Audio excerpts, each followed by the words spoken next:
The headlines scream. The maps show the paths of missiles and drones. The airwaves fill with declarations of retaliation and defiance.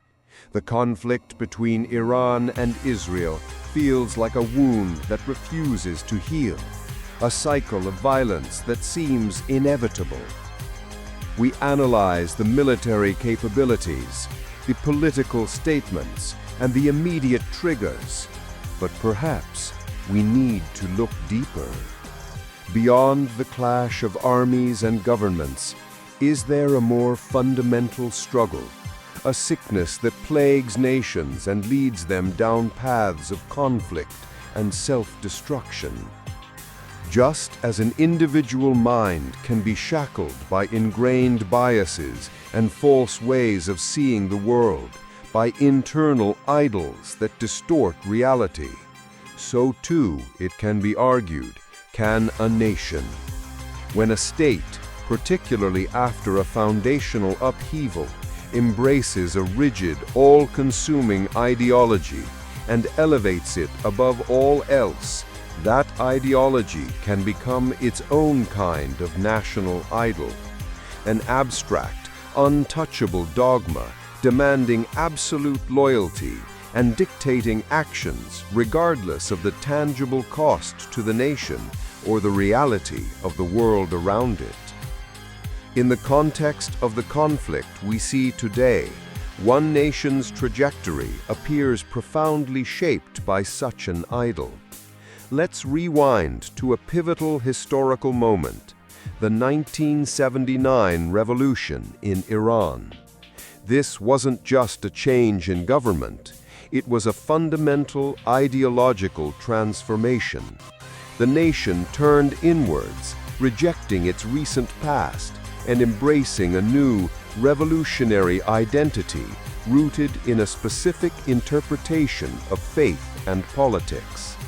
This revolutionary ideology quickly solidified into an all-encompassing worldview, a set of principles declared absolute and non-negotiable.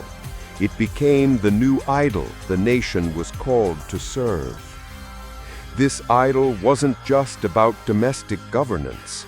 It had a powerful external dimension. It saw the world through a lens of global struggle against perceived oppressors and corrupting influences.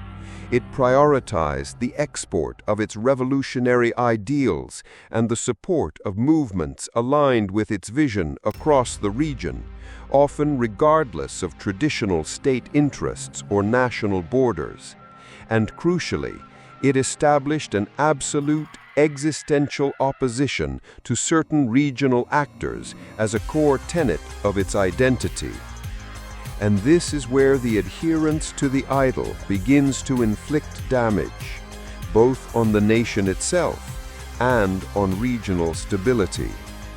How does this rigid, reality-detached ideology fuel conflict and lead towards national vulnerability?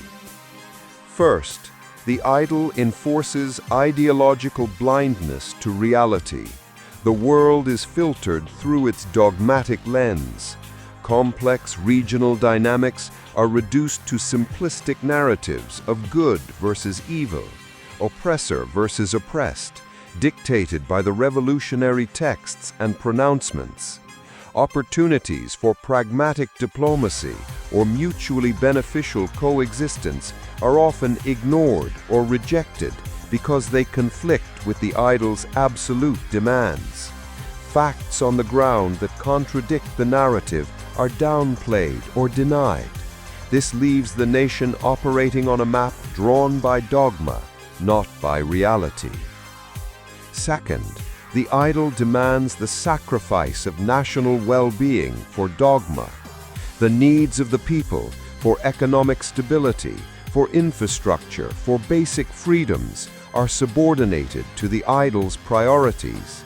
Vast resources, desperately needed at home, are instead channeled into supporting proxies in distant lands, developing expensive and provocative military capabilities driven by ideological imperatives, or pursuing costly foreign policy objectives that yield no tangible benefit to the average citizen.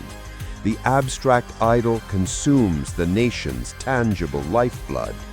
This is a nation choosing to build its strength on abstract principles rather than the prosperity and consent of its people. Third, the idol creates an inability to adapt or find off-ramps. Because the core tenets of the ideology are considered absolute truth, they cannot be questioned or changed, even when circumstances shift dramatically.